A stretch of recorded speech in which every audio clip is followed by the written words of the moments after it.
how did you develop that mindset as a coach? Is that just kind of a product of all the guys that you've been around over the years and it's molded into that? What is there a certain time, do you think, when you kind of got that and really leaned into that? Like how did that process go for you just as a coach?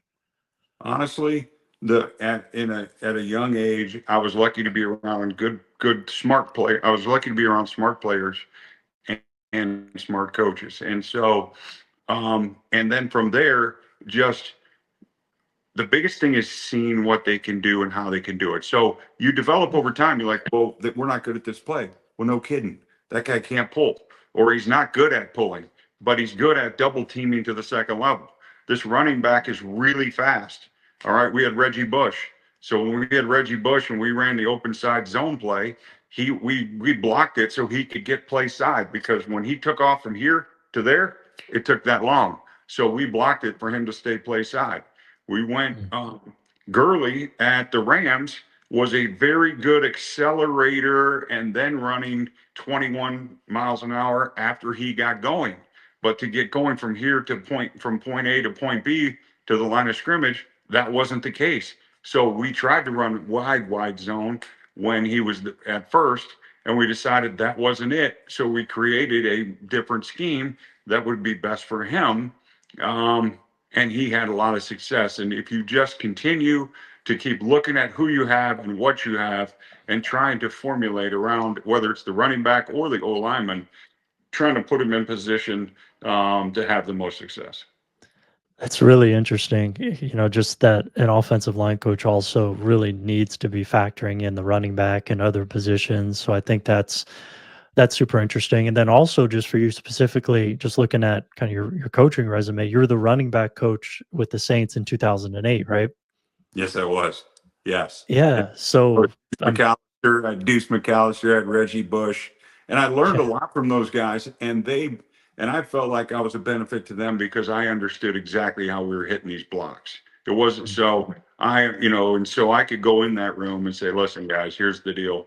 This is the way we're hitting these blocks. So this thing should probably get moved this way and go.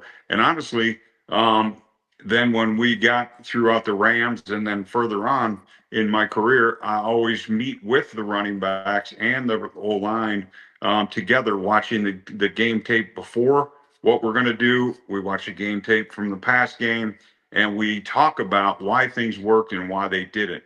And we work together as a group, both running back and linemen.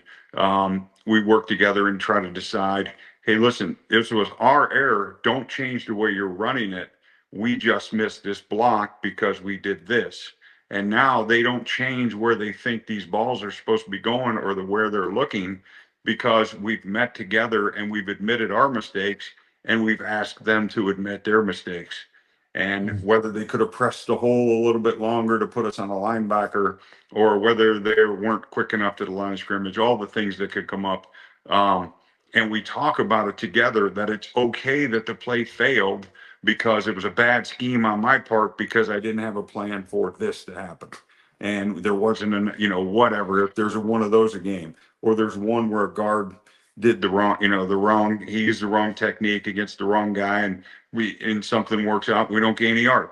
Don't change the way you're running back. We're going to do a better job of understanding how to hit this block. And that's also developing not only the linemen, but developing the run game around that. And I've been a lot of places early on where we put paper on the board and we said, these are the runs we're going to run this week. And here's how we're blocking them. And it was all a piece of paper, and paper doesn't tell you anything.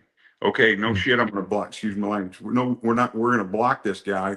No kidding. It's the power play, or it's a zone play, or it's a whatever play.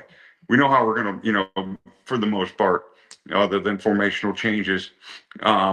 So cover Right. that, get on the tape and tell them how these guys play the blocks, how the linebackers, how the running back has to set up a linebacker. All those kind of things are important for you to have success, not just who's blocking who and where the aiming point